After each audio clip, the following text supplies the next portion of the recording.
My name's Guthrie. I'm entering my third year as assistant strength and conditioning coach. Third year full-time, fourth year at UIC.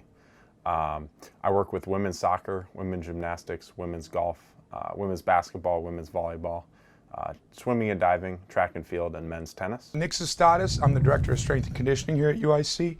This is going on my 8th season. I started here in 2008. What we try and do is we get them stronger, more powerful, decrease their risk of injury, and then try and train their metabolic system for whatever the demands of the sport. So what we try and do as strength coaches is watch the individual sport itself and try and mimic when we do our conditioning and our speed work, try and mimic the needs of that sport to try and make them better athletes for that sport.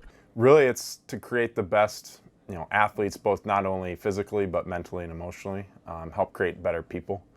Our style of coaching in here is not yelling and screaming. It's a teaching atmosphere. We try and tell them, not only have them go in and do the workout, we try and tell them exactly how this is going to benefit them in an athletic field, but also outside of here, the different things that we need to do, the different things to put in our bodies, the importance of sleep, the importance of all the other things. Because let's face it, outside of this is a small piece of the pie for a student athlete, an extremely small piece of the pie, but it's an important one. And if it's overlooked and neglected, then their performance will not be what it could be. You're limited to 8 hours, and generally it's 6 hours with strength and conditioning and 2 hours with the ball. Good example right now, women's basketball, we'll do 5 days of training. So Monday, Wednesday, Friday, we'll be in the weight room. Warm up, we'll have some plyometrics, some jumping, and then we'll lift, which will be total body lifts. We might squat on Mondays, we'll bench on Wednesdays, or will be the main focus lift, and then Fridays might be clean and deadlift. And then Tuesday, Thursday will be all on the court. Then we'll do more speed and agility work and more conditioning work. So that's kind of how they operate. And then we'll track those over time. So we record them, and then we look at their improvements and help them set goals as well. There's not a certain number you have to get for a squat or a bench, deadlift, whatever. But it's getting better at those things, and that process, I think, is what's important. It's tough, but one of the things that we really preach to all of our athletes is that in competition, you want to be able to control every single aspect that you can control.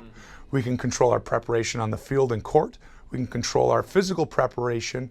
We can't control what the other team does. So with physical preparation, this comes in as part of it.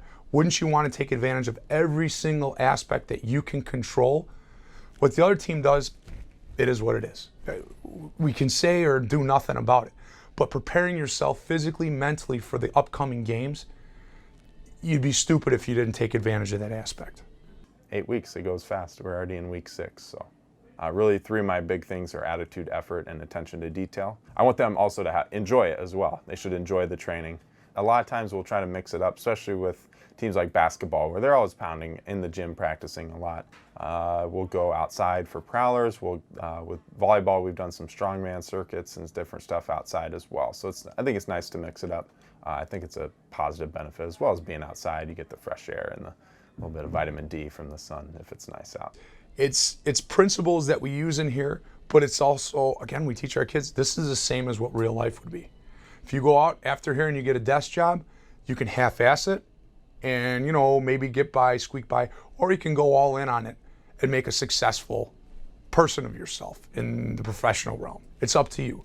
But it doesn't take that much to go all in and buy in, especially for our kids here. It's 4 years. It's 4 years. High energy from them. I believe it's important to come from the players. They're the ones doing it. We can motivate as coaches, but at the end of the day, it's got to come from them if they want true success. They're a select few in terms, if you look at the general population, only a small percent get to do what they do. So that's something we try to emphasize, is how grateful they should be for the opportunity and to really take advantage of it.